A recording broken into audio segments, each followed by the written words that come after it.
Hey there. It's been a while.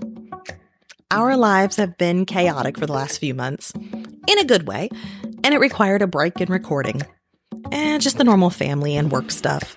Summer break, family vacation, kids at camp, a long-planned anniversary trip for our 20th, and I started a new part-time job. So there's been a lot.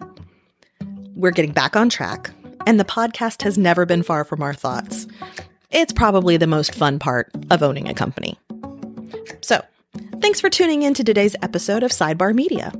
Our guest is Orlando media icon Greg Warmoth.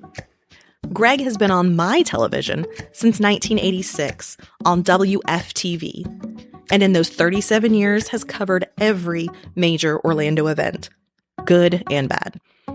He takes a lot of pride in his work, as any great journalist does. But this isn't where he finds his value. Family, community, and the golden rule guide his choices and actions. We'll chat with Greg about how he met his wife thanks to Orlando traffic, his unlikely friendship with basketball legend Shaquille O'Neal, and how he works to remain neutral as he delivers the many stories each night at 4, 5, 6, and 11. Greg was so gracious to give us his time and tell us so many stories. We hope you enjoy listening to it as much as we enjoyed recording it. This is the Sidebar Media Podcast with your hosts, Robbie and Nicole Harper, where we tell the stories of those who tell the stories.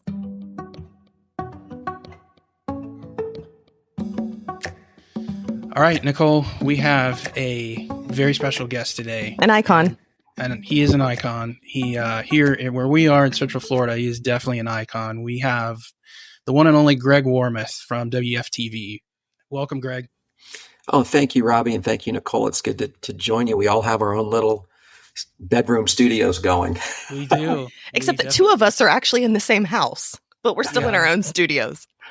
No, yeah. I'm in Orlando, but yeah, I've got my dog is back here somewhere, and I think your dog is behind you, Nicole. He's hanging out somewhere back there. He's living his life. Yeah. We're up in DeLand, so not too far, but Greg is such an icon and so visible in Central Florida that there's a story, and it's a good story, I promise, that it was probably about 4 or 5 years ago. I saw Greg at a local barbecue restaurant. It was in actually Four Rivers Smokehouse. And you were in line, I believe, with one of your sons. And I think it was behind me. And I just said something like, hello, just pleasantries. But I didn't want to be that guy that's like, that's Greg Warmoth. Like, just don't make it weird.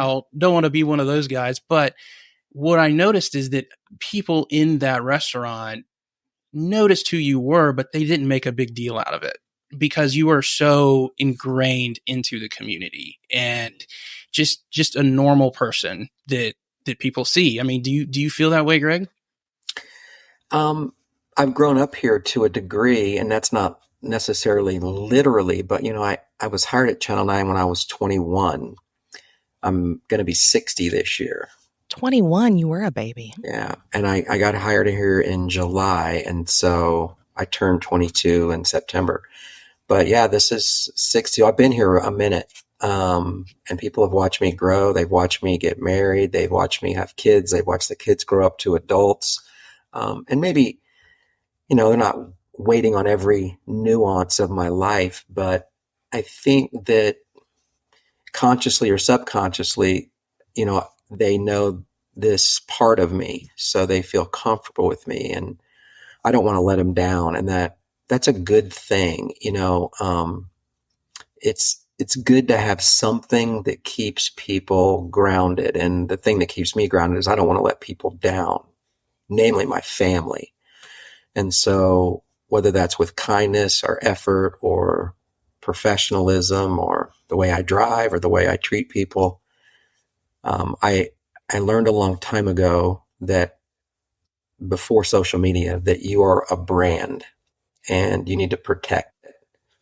And I'm not putting on airs, but it's this thing that is just ingrained in me, and it's kind of a part of me that just I don't want to let people down as my brand, I think, if that makes sense. People pleaser, that is your brand. Yeah, that's more well put. Yeah.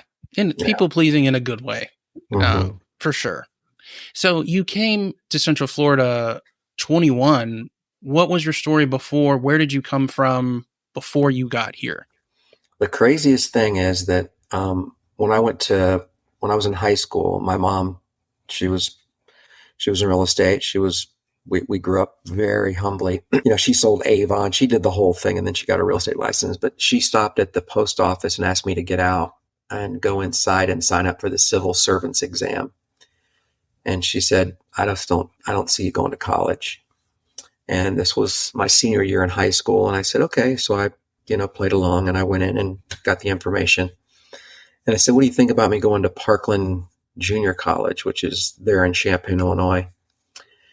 And so I did. And if you're in Illinois, there's a lot of farms. So you can either work on a farm, I thought maybe I can work in the chemical industry, like for Monsanto or the feed business or, something like that. So they have a degree, soil science. So I began that process in a junior college. And one day I walked down a hallway and there was a little sign and it said radio.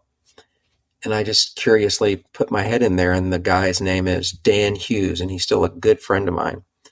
And he just basically pleasantries, asked me what I was up to, and I told him. And he said, come on in, I'll tell you all about it. And I told him about my life. And he said, the guy that was supposed to do the news today, the student didn't show up. I was just getting ready to read it. Do you want to try it? And I sat down, and he gave me some wire copy, and I did it. And he said, okay, would you be interested in, taking some classes with me? I'm like, yeah. And pretty much that moment I switched over. And so I'm 17 at that point, graduated from high school at 17. So I was there and did that for a year, did the radio play-by-play for the baseball team, did every radio shift possible, offered a job as a DJ from a local radio station, became a DJ at a bar. And then one of my best friends said, you need to be on television. And so Southern Illinois University had a degree in radio TV. My degree is in radio and television. I have a Bachelor of Science. It is not in communication. Interesting. And so I wandered down there and took a student loan. The whole degree, I think, cost $16,000. So that wasn't too bad. And auditioned for the TV news job. And Julie Pierce was her name. She said, well, we don't take in second semester freshmen or sophomores. This is for juniors and seniors, but you're welcome to audition, maybe just get some practice. So I did it, and I got a call in the dorm that night that I was one of the 5 selected to do the news for the college TV station, which was actually broadcast on the air, kind of like what we have here with WUCF. And within short order of that, I get a call from the ABC station in Harrisburg, Illinois, which was that market. He said, can you come over for an interview? I said, sir, I don't have a car. So I borrowed my roommate's car, and it was 50 miles to Harrisburg, Illinois, and he hired me to be their weekend sportscaster. Now I'm 18, 19. So I do that job for about a year.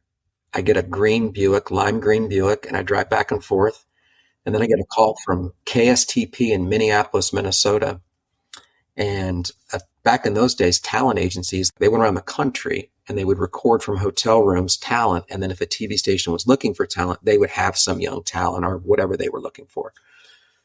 They hired me in Minneapolis, quit college, went to Minneapolis. The news director there gets to Orlando, Bob Jordan, needs a sportscaster, hires me. And I mean, that's a long story, but that's exactly how it happened. I never went into it, never dreamt of it, never thought of it, didn't want to do necessarily something. I didn't care necessarily for public speaking.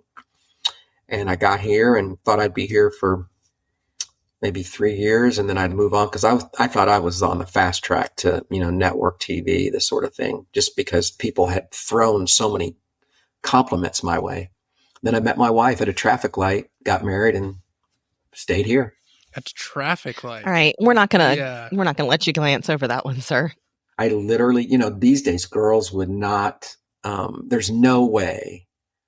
If you pulled up to a traffic light, it was right in front of the Altamont Mall, and one guy looked over and she was in the passenger seat. people would think like creeper alert. Oh yeah, window up, sir. We're not talking like. Yeah, we're not talking exactly straight ahead. So we go to the next light, and every light it seemed like our cars lined up.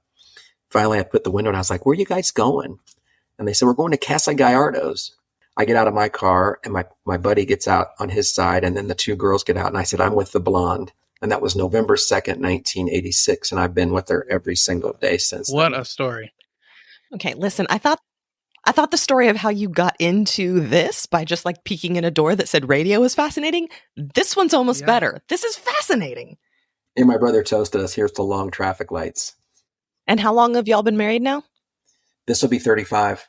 Ah, congratulations. Yeah, in July. Here's the long so traffic cool. lights. I love What a that. great story. So my story is one of those types of things that have happened for me.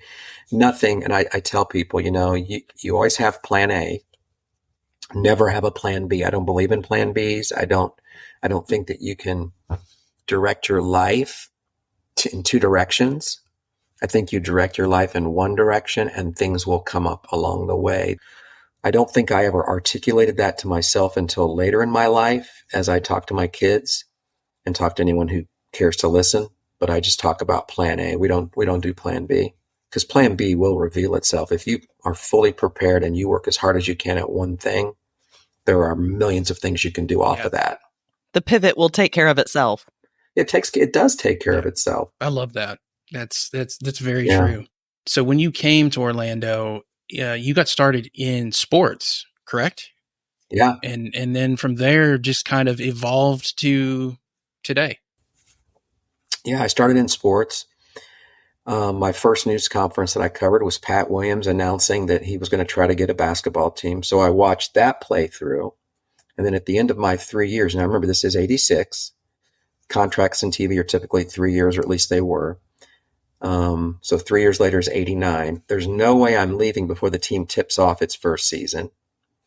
Fast forward 3 more years, we get Shaq. For whatever reason, he and I just hit it off like, Mutt and Jeff, we just really, we had a good relationship. So there's those 3 years.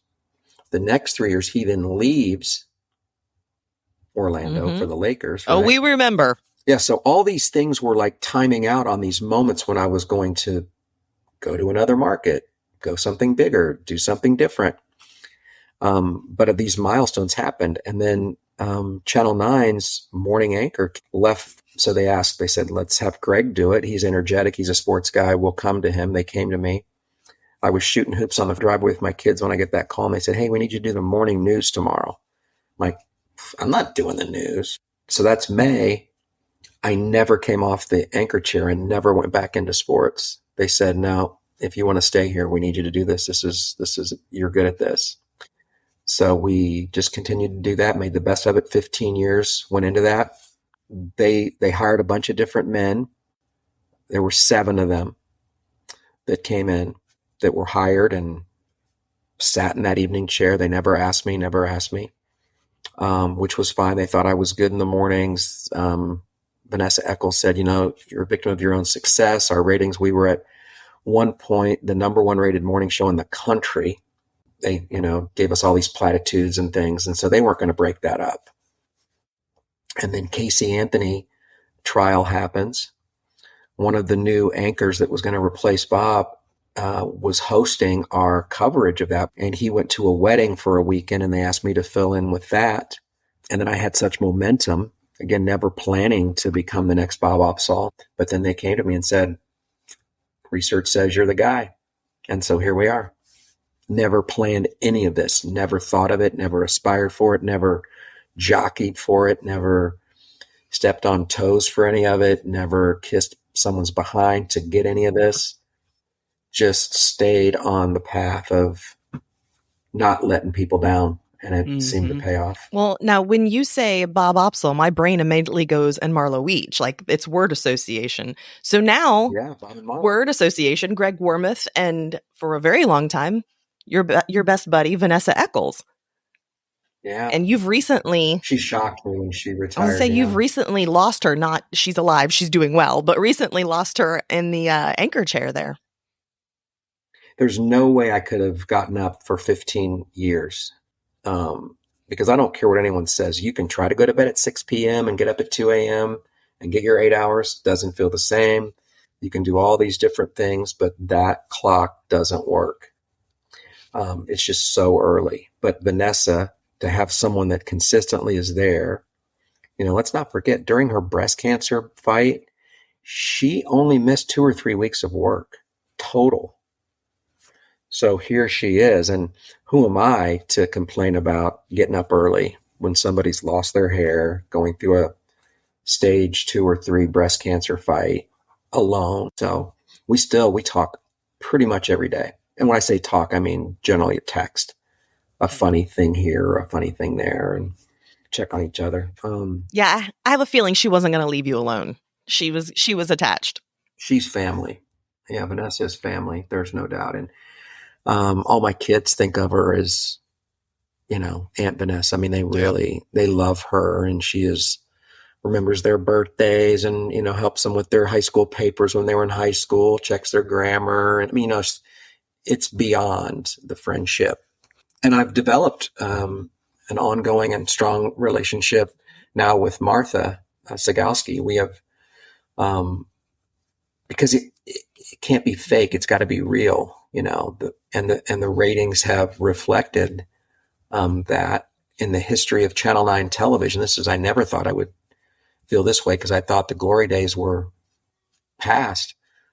We now have the highest ratings in WFTV history at 6 p.m. Wow. How's that possible? Everyone has smartphones. They have different devices to way to get their news. But people like local news. And they may not watch 5 days a week, but the vast majority of the public will watch 1 or 2 newscasts a week. And it adds up when you have this many millions of people that live here. Well, and speaking from experience, when hurricane season rolls around, my TV is going to be on local news all the time. Yeah, it just stays on. Because I can't rely on the radar on my phone to tell me what's happening. Someone's got to roll up their sleeves and ties are coming off. And I'm like, listen, it's getting serious in here. Somebody batten down the hatches. Yeah, and people have to remember that, you can get your device and it does have the forecast, and people are a meteorologist, of their own volition. But last week was a great example. I looked at my phone. There was a tornado and did damage, all that.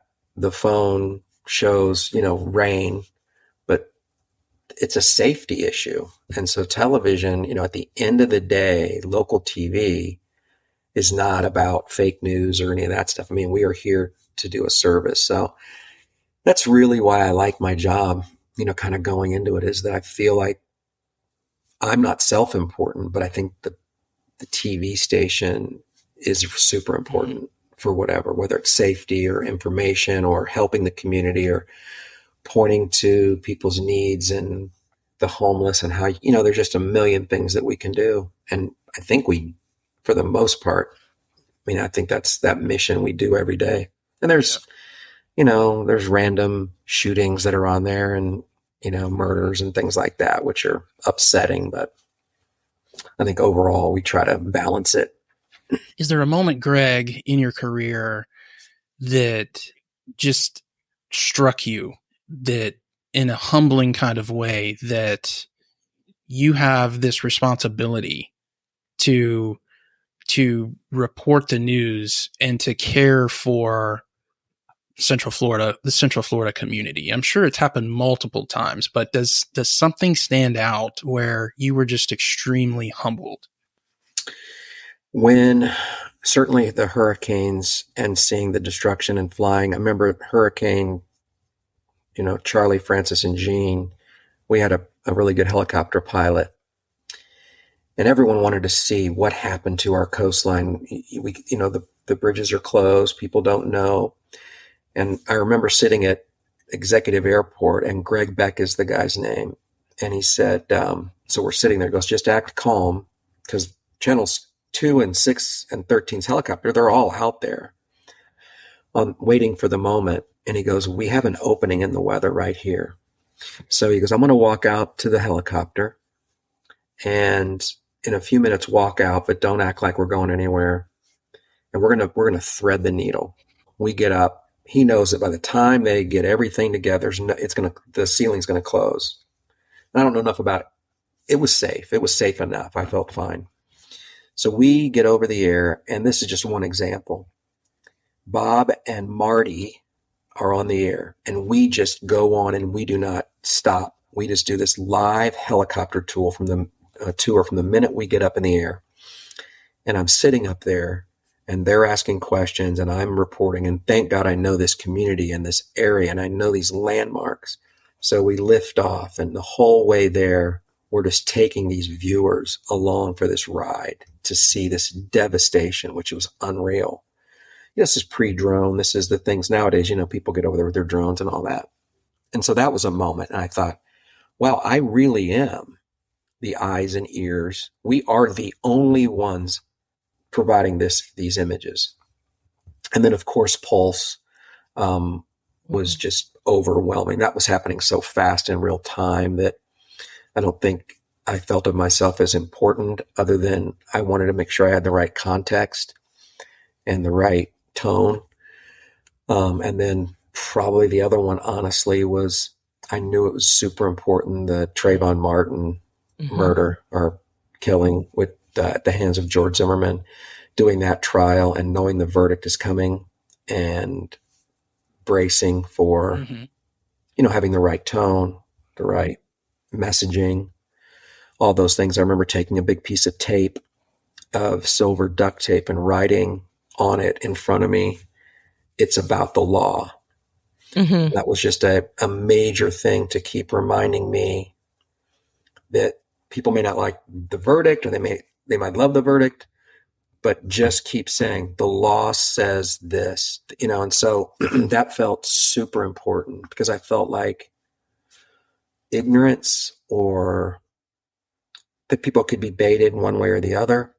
And at the end of the day, we had no issues, and we were the number one watched trial coverage for both those trials. So those were big moments for me where I was really like checking myself. A friend of mine who coaches me, he said, think of your job as a fireworks factory when it comes to these big stories. Don't carry matches with you. And that's great, because I know for a fact that in today's political stance, whichever flavor of politics you might be a part of, that's what a lot of maybe national, independent type news stations, that's what they are about, is throwing matches on whatever political issue they want. And I think we forget that local news are the ones we can trust more. They're just trying to tell the stories. They're trying to get the information out there. And I appreciate that, especially in those moments, that you knew that your words could either blow things up or calm things down with just straight facts. And beyond that, going back to my first thing, it could also ruin my career and my family's ability to live the way that they live. We don't live fancy. It's not like I make all this money, but if I am reckless, especially nowadays, with anything that I say or do or act, it doesn't just impact me. And so I'm surprised at how they carry themselves. Because they're like, oh, they, whatever, they can fire me, whatever. But that impact is, man, your family, and embarrassing them and making things difficult for your kids and stuff. Man, I don't get that. So I just try to write it down the middle if I can. It's hard. I imagine it's hard because you have opinions. No matter what you're trying to ride down the middle, you have opinions, and it is an exercise to not throw your opinions out there. Well, and even not even opinions, but how about facial expressions? How about your emphasis on the wrong syllable? Yesterday's news, we had the news that the lady wasn't being charged with murder, but manslaughter, shooting through the door because, she killed a woman because the woman's kids were acting up and she's claiming self-defense or whatever, and they didn't charge her with murder. So again, those are the things where when I report that, it has to be, this is what the state attorney is doing. This is what they're saying, and not, raising an eyebrow at it or saying, can you believe this? Whether you say it verbally or non-verbally, because communication on television is a lot of it's nonverbal. A glance to Martha, a glance away. All these things are being watched, and it's super important to realize that. And now it can be run back and screenshot for us to further 100%. analyze it. It's not And like, it oh, I is. saw it and it's gone. Well, and I think that's why the banter that's between everybody that's on set warms up the environment, because then you can banter with Martha or weather, sports, whomever's there, and get, show a personality. Yeah. The news is here, and then here's my personality. Mm-hmm. Yep, exactly. I mean, you've covered so many heavy moments in just throughout your career. And maybe this comes with experience and with time, Greg, but those heavier moments like hurricane destruction, Trayvon Martin, Pulse, heavy things, when you go home at night, how can you, I mean, maybe you do, maybe you don't. How do you separate work, home?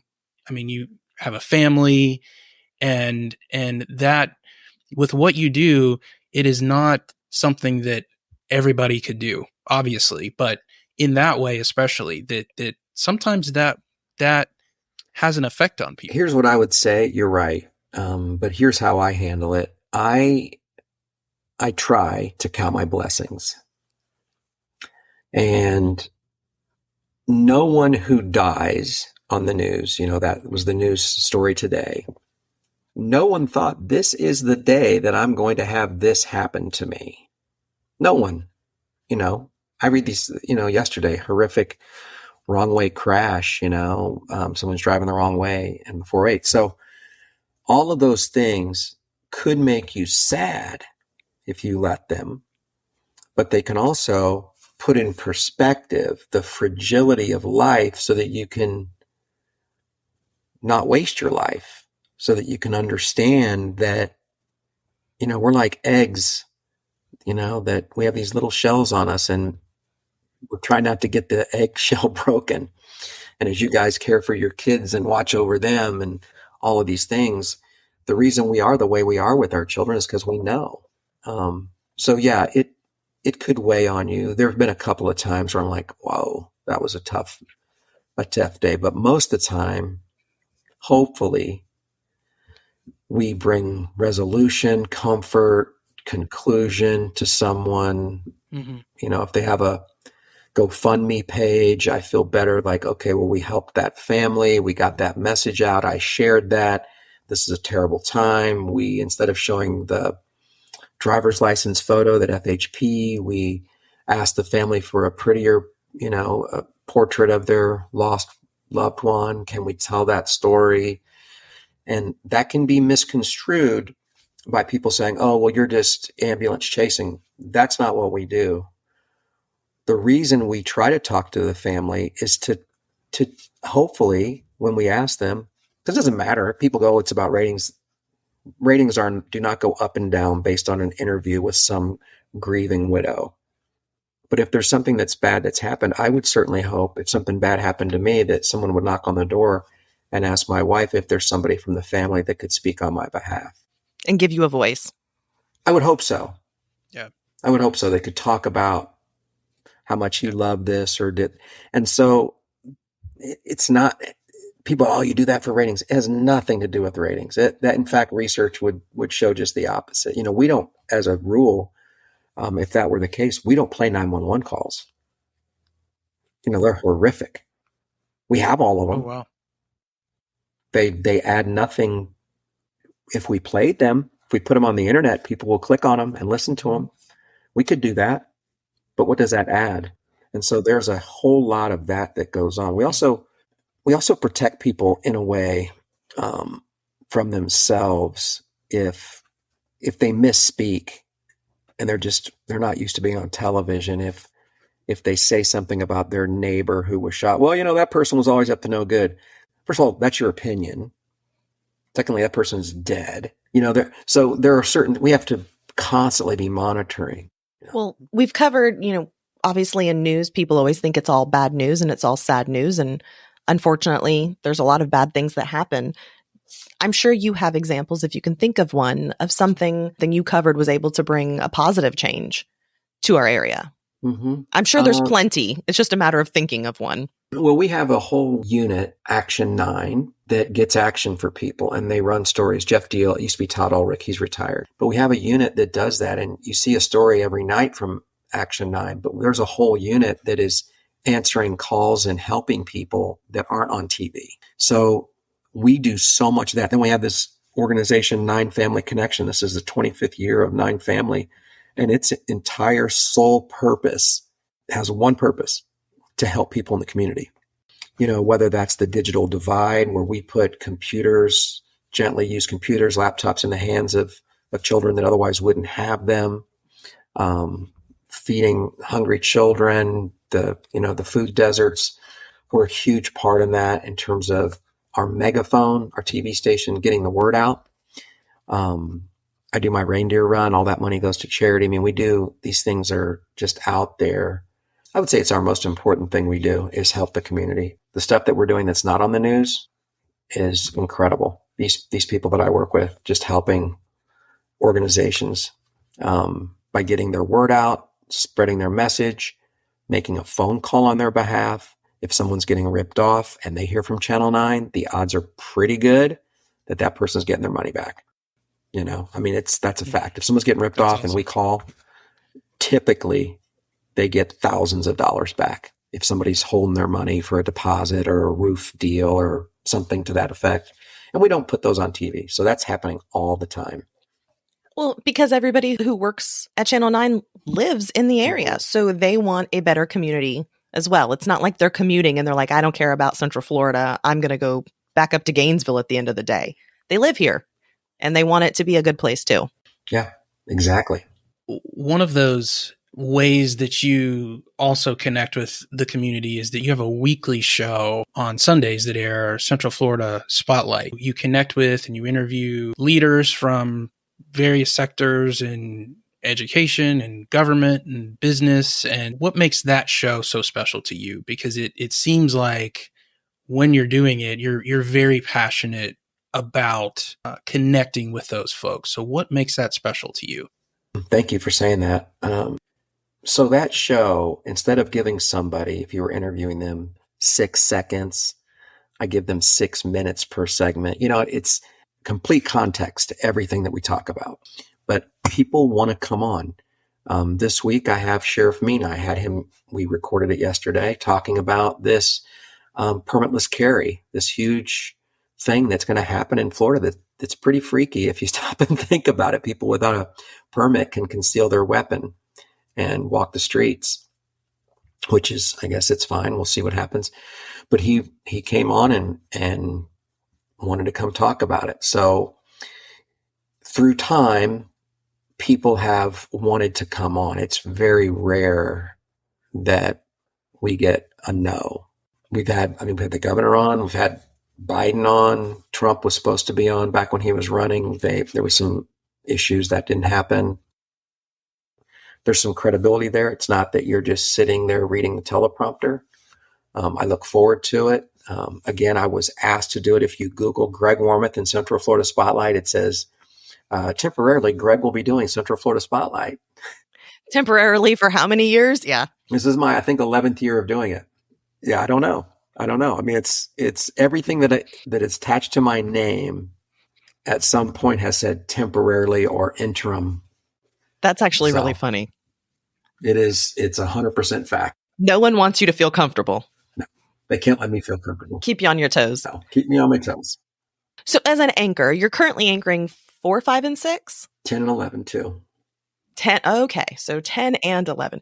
When you started news, there was no 4 o'clock news. Over the last 20 years, it started inching back and back and back. It was like, 6 o'clock was the news, right? Yeah, it's crazy. When I first started, it was the 6 and the 10 because I was in the central time zone.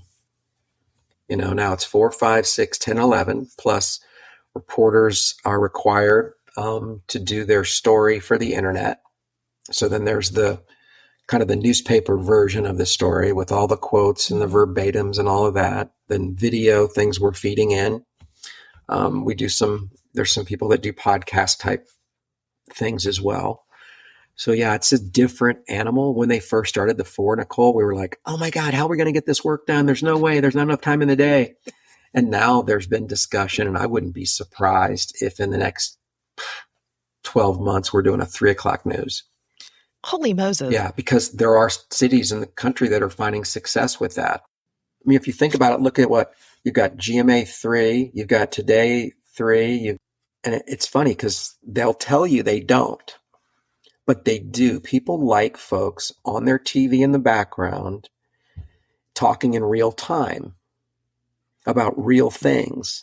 We all, as human beings, want things in real time. That's why we watch live videos on our phone. And if on the television there's news or there's information, it's on. Maybe you're not sitting there glued to it, but it's playing.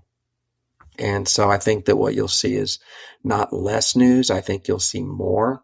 Syndication is super expensive. It doesn't do that well. You can use some examples. Kelly Clarkson's show doesn't do great. Dr. Oz has been canceled. Dr. Phil is on some, remote networks now. Those types of shows became popular because of Oprah, but there are no successful shows like that anymore.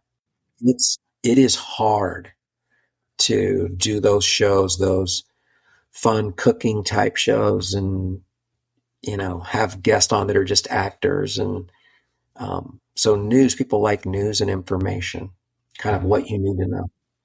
Well, maybe it's because I can look up any actor and see any interview with them anytime. I don't have to tune in specifically for that. But for my local news, to hear what's happening in real time, I have to tune in for that. So you're incredibly busy. I know you and your wife are empty nesters now, but you grew up as a baseball family.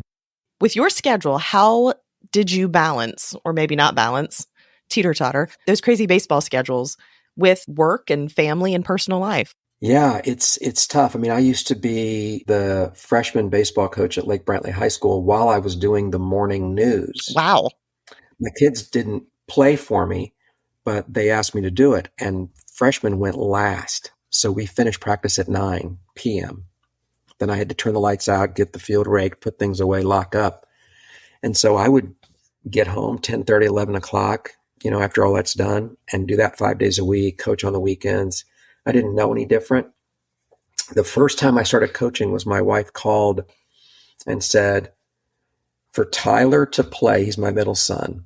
He's 4. He wants to play with Justin on T-ball, but they won't let 4-year-olds play unless their dad coaches. So you're now coaching the T-ball team. You were voluntold. So I take over this team, T-ball. So it's just all the kids are playing, and you hit a tee and they run everywhere, and it's just craziness. And we play the first game and we get smoked. I thought we were out there for fun, but they're throwing the ball to the right base. They're sliding. Their fans are cheering. And I'm walking across the parking lot, carrying my little ball bucket with my little Coke from the concession stand. And I looked over to Christy and I said, game on. It's on now. And I was like, okay, let's go. I now get it now. And so we did not use baseball to become professional athletes. We used it as this great family tool. When the Toronto newspaper called, when Logan was drafted in the first round by the Blue Jays, and at that time Tyler was playing in AAA, they said, how did you raise baseball professional athletes? I said, we didn't try. We just used it as a way. And we realized with their athleticism and their size, although they're all bigger than me and faster and stronger and all that baseball fit the best. I grew up playing hockey, but there were no hockey rinks when my kids were little.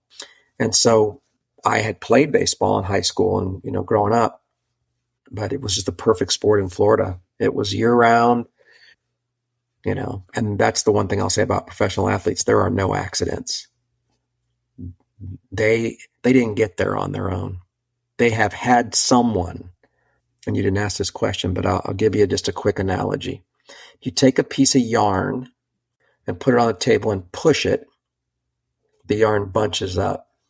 But if you take that same piece of yarn and pull it ever so slightly, it stays in a perfect straight line. So we never push, we're pulling, and they stay in a straight line. So that was our mission. We're pulling you along. We're not pushing you into anything, but you will participate in something. I remember going to piano. We went to piano lessons and violin lessons wearing dirty baseball pants because we left baseball for that. We didn't try to raise them to be these baseball players. Had to have something. One thing we'd be remiss if we didn't ask about is you've got two sons who are in professional baseball in one way, shape, or form. Another son is actually in the news business at a different station in the area. And so that has got to be, and I'm sure with the conversation you just had that he was not pushed in that direction, but my guess is he was influenced a little bit by seeing dad and his work. So he went to Embry-Riddle. He has a business aviation degree. He's a smart boy. And yeah. So he's Embry-Riddle. He's going to work at airports, he was interested in that. Plus he played baseball for them. So they paid for a lot of his school. He needs an internship to graduate, but he didn't have a B average. And in the business school, you had to have a B average, and then you had to devote how many ever hours at these certain businesses. Or he could find his own internship that would sign off on it, that would utilize so many hours with the administrator that would oversee it. So I said, I got it. He knew social media. Social media was just kind of happening. I said, why don't you come? Because you can adjust your schedule around your baseball practices and games, and you can come to Channel 9 and intern for the sports team because they really need help. Those guys are overwhelmed with all the scores, all the high school athletes and all that stuff. Maybe you can go out with them and interview some of the kids and you kind of get it. And he grew up in the building just running around the place, So he did. And he wound up really kind of falling into it. And one day I get this video sent to me, and it's him on the set as a joke. He had no interest. He was never on the Bear Lake News, the Teague News, the Lake Brantley News, even though all those instructors said, oh, but you should do the school news thing. No shot. Too self-conscious, too introverted. I mean, he was in the band. He was an interesting guy because he was in the marching band and was a baseball player. So he was the guy that he was open to different things. And I said, you're doing pretty good. I said, let me come down there one night and we'll practice. And I said, well, I can send it out to a couple of people. And I have a coach. And I sent it to the coach and he goes, he's pretty good. And then I sent it to my old news director and he said, I think we could probably get him like in Salinas, California, something like that. And then I said, why don't you send it to every station in Florida? Send your little resume video. I sent it to Jacksonville. And the news director there used to be the news director. He was the general manager up there, was the news director here. And he calls me and he said, hey, your son sent something to the news director and I saw the name on it. He asked me about it. And he goes, he's pretty good. He said, I'm going to hire him. And I said, whoa. He said, I'm going to hire him at Channel 6. But I'm going to hire him as an entry-level person that's going to learn every job in the newsroom. And I said, well, let me run this by Channel 9. So I tell Channel 9 that Channel 6 is going to hire Justin. He's not going to be on TV, but he might be down the road in a year or two. I'm like, I'll let him train him and then we'll hire him away. So they give him a binder. And in the binder, each day of the week or each week, he was with a different, like overnight editors, master control, truck, KU operator, literally this binder, he still has it, is about 40 pages. The last page says be on TV. You really got an education. And he followed that binder. And he learned how to be an editor. He learned how to write copy. He did all these things. And because of his personality, I believe, because it's been kind of reported back to me, instead of, this is why I tell kids that ask me, young people, always start at the bottom. Because when you start at the bottom, not in the middle, every single person, even those who you are passing, are still patting you on the butt and helping you on the way up. They're excited for you. You are one of them. And so he did that little by little by little. And they said, hey, we're going to send you out to Brevard County. You know how to videotape. We're going to start a Brevard County Bureau. And he goes out there with his own camera, doesn't have a photographer, has to learn how to shoot his own stand-up, has to listen to scanners. He bought himself a scanner, got a little apartment in a over 55 community. It was the only place he could find. And they were cool. Well, at least you knew there wouldn't be any wild parties. Or there would be a lot of wild parties. I don't know. Yeah. And it was in Satellite Beach. They wanted him down there beachside. And he wound up doing some really cool stories. Did one on this manatee that was trapped in a storm drain, and he just kicked our butt with it. And he just got to fill in on some anchoring, and the rest is history. But again, it was, I believe, that they didn't do it. Channel 6 didn't do it for me. I didn't have any relationship. Why would they do something for me? And people go, oh, well, I just wanted to have him compete with Channel 9. That can't be true. Because that's not why they hired him. They hired him because he's a nice young man. They're looking for entry-level position. They can train him up. We'll see what happens. They were going to hire somebody to do it. There's somebody from a family that we kind of know. And he climbs right up. Channel 9's tried to hire him away a couple times. It doesn't work. The timing and the logistics and sitting out. And he loves the people there. And I think he's going to re-sign for another few years. At least. So he had never thought about it. Never in a million years. Do you have any other sons who are going to go in and take over like Fox or Wesh? Are we going to have a Warmoth on every channel? We should, yes. I tell my wife she's the prettiest one in the family. She should compete against us. Logan, the baseball player, I think we could work with him. Tyler, who's out with Seattle, I think he's locked into the front office type stuff. But when Logan's done, if he wants, I wouldn't suggest local TV, but because his resume will look different, maybe like MLB Network, maybe something along those lines. They're always looking for ex-athletes to be in color commentary. It's going to be a Warmoth empire. If he wants, I'll help him. But I don't know.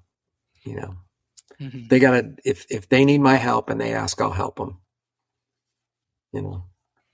That's what a dad does. Yeah. We never stop being a dad. No. You just have a skill set that's different. When I need help, I call my dad and I make a sound about my car. And he's like, oh, okay, I know what that is. See, dads they do different things. If I need something fixed, dad fixes it. It's funny. I always have a list of to-do lists whenever I go anywhere, though, because believe it or not, I never thought of it. I can't believe how handy I am. And I used to think I was the opposite of handy. Like I thought I could never put up, a shelf or put something together. But thanks to YouTube, I feel like I can do it. Jack of all trades. Well, at least I can, like Dr. Google, I can self-diagnose myself and I can, fix a leaky sink. YouTube has made a lot of us more handy, and I'm glad for it. We don't want to keep you much longer, Greg, but just a couple other questions. One, what are some values or principles that have helped guide you in your career and in your life? Anything that kind of sticks out that if you thought about it, that's like, that's one thing that really has been a North Star. There is no doubt 100%.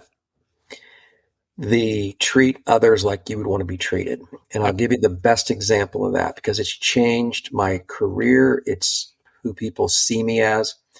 Shaquille O'Neal was drafted by the Orlando Magic #1 overall.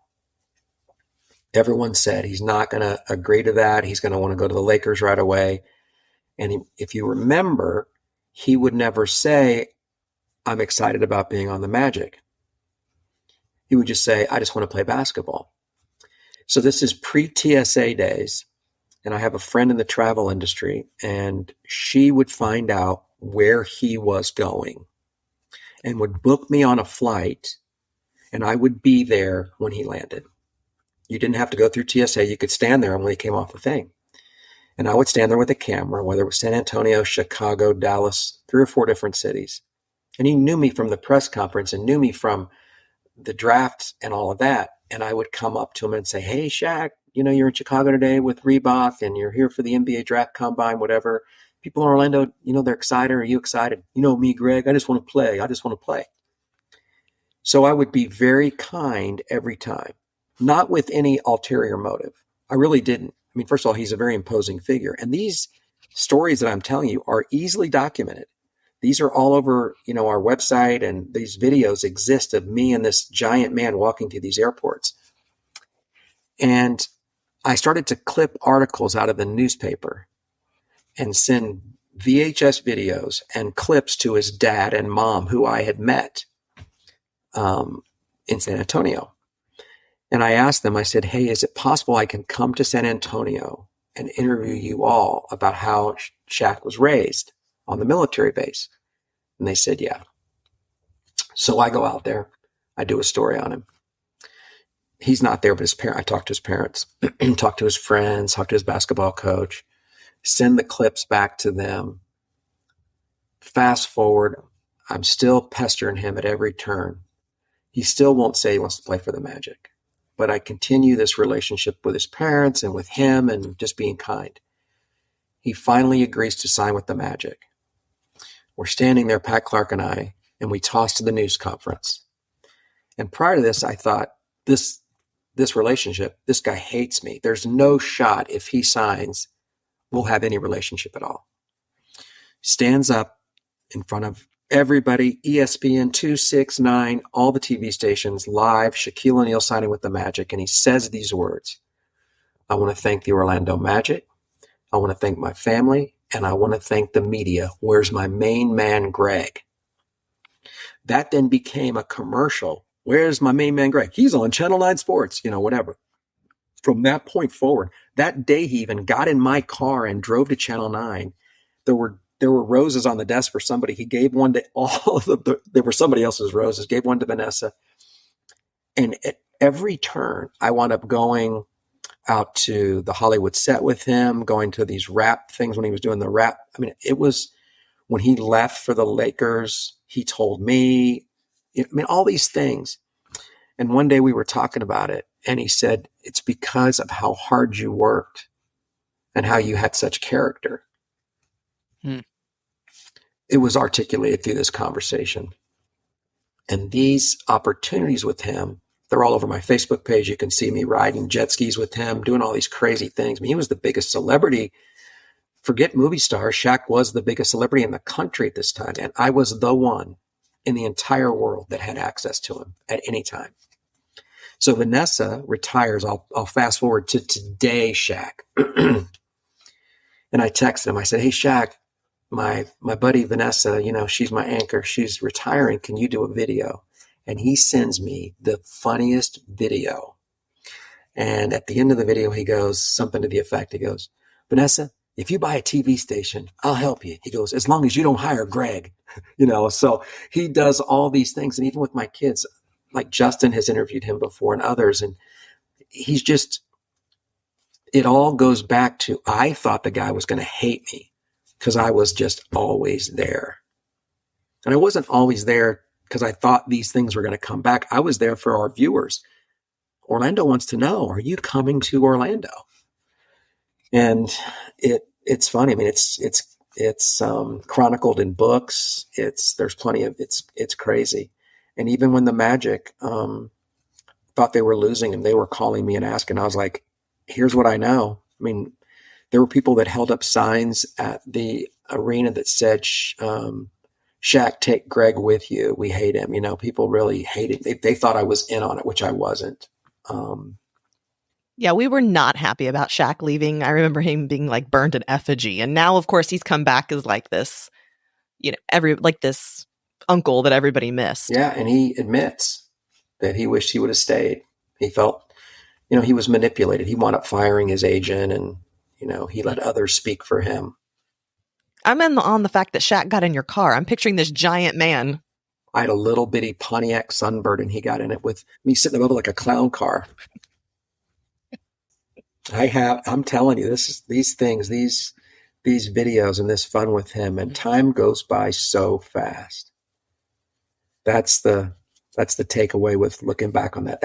Think about that. That's 1992. I was gonna say that was a really long time ago, but it doesn't feel like it It doesn't at all. And here we sit talking about those moments. And thankfully, I have good memories of it. Just that golden rule, man, it takes you a long way. It's really all you need to know. And as a kid, you're supposed to learn that. The other thing we learned that I hate, that I'm going to make it my life's mission to eliminate the phrase, sticks and stones may break my bones, but words will never hurt me. Have we ever been taught, or have we ever taught someone something so wrong? Has there been anything that we've ever learned or tried to teach that's so wrong? No, I'd rather you hurt me than say something ugly to me, because that's going to stick around. I'm going to remember that, when you're in the shower and you're just doing, it's where you do your best thinking. And all of a sudden something you said to someone or something someone said to you 10 years ago comes up and you're like, where did that come from? Because it sticks in there. It sticks in there. And that I also think it builds this power that people feel that they can just say what they want. Because deep down inside, they learned as a child that say what you want. It's free speech. Just say what, and it's not going to hurt anybody. It's fine. It's just words. Especially if it's behind a keyboard now, behind a screen. That really doesn't ever bother anybody. Yeah. So that's my takeaway, of all the things. So I try to remind my kids that whenever they have grandkids, we're going to go the other direction. That's wise. Very wise. It's the wrong thing. I love you guys' podcast, though. So cool, so comfortable. Yeah. Thanks for having me on it. Thank you. Thank you much. And where can people connect with you? I know you're on social media. Where can someone connect with Greg? Well, they see you on TV. I'm not sure. Are you on television? Yeah, they can see me there. I try to make my social media personal things for the viewer. And it's, so if I post, I try to not post too much like coming up on Eyewitness News. There are certain times of the year where they really want us to do that. So if they just follow me on Insta, I'm not on TikTok, me Facebook. My favorite thing to post on, because it's easy and it goes away. I love Instagram story. Yeah. I just think it's cool. If my little dog here jumps into the tree, I can put that on. Or if there's some little cute little video, and I love watching those little Instagram stories. I guess TikTok to a degree is like that. So that's my favorite. That's kind of my go-to. Yeah. If I post, I kind of post there. So find Greg's dog in a tree on Instagram stories, folks. Yeah. The Wild Wonders of Wrigley. That's right. Well, we appreciate it, Greg. Thank you so much. And it was super fun. Thanks so much for your time. Yeah, we're fans, but I think, one of the reasons is just because we've both grown up here in Central Florida, and you've been a face. So in some ways we've grown up together, and we appreciate you sharing your passion, insight, wisdom, all of those things. Well, I hope I didn't make it all about me. I've tried not to, because I don't want to consider myself ever bragging. I just use these stories as examples of how my life has played out and how I think it can help people. I used to tell my kids, I feel like I have the answers to the test to a certain degree. And the bottom line is, I just treat people as nice as you can and make people feel better each day. And it comes back to you. I know karma's not supposed to be a real thing, but I do believe in that. I think karma's a real thing. Yeah. And you've built a lot of relationships that way, and a lot of respect. And so that it's wise advice. It's wise advice for someone maybe not only in news, but it extends to every part of life. So we think you guys have done that. I mean, you guys, just your marriage and getting together and doing these things and doing a podcast together. I mean, it's super cool. Thanks. We got 20 years tomorrow. 20 years. Happy anniversary. Thank you. Yep. I'm going to make him take me out for dinner. Yeah. That'd be good. It's super cool. I know you've seen this whole business change a lot too. We have. And then this is something that I, going in on the PR side of things, it's not something that I thought I would never do, but I've seen the media and a side of good that is something we just want to share. And there's a lot of, it's a scapegoat. The media is for a lot of problems in our country. Sometimes, some things can be blamed there, but most of the people are just normal people. And that's what we want to, that's the story we want to tell. And it needs to be told. Yeah. I learned something from Sheriff Demings one time, a phrase that you guys, I'm sure, probably operate with. If you mess up, fess up. That's right. And it's so, you can use it as a baseball example. Like Roger Clemens never admitted to steroids, and he's not in the Hall of Fame. Andy Pettit admitted to steroids, and everyone loves the guy. Because all you have to do is what I said is you hold a news conference, you staple together all of the tests and all of the things maybe that you did. You scoop yourself. Here's the information. Here's why I took these steroids. I tried to extend my career, but for the first 30 years, there was none of that.